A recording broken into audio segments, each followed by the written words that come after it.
How to switch back to a personal account on Instagram on Android. This tutorial shows you how to convert your business or creator profile back to a regular personal account. First, open the Instagram app on your Android device and tap on your profile icon at the bottom right corner. After that, tap on Professional Dashboard to open it. From there, tap the Settings icon at the top right corner of the dashboard. At this point, scroll down to the bottom and tap on Switch Account Type.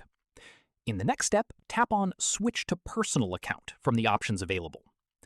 Following this, a confirmation box will appear, asking if you're sure you want to make the switch.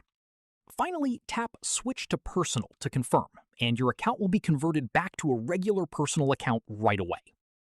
And that's it. If this guide helped you switch back to a personal account on Instagram on your Android, give it a like. Subscribe for more Instagram tutorials and tap the bell icon for updates. See you in the next one.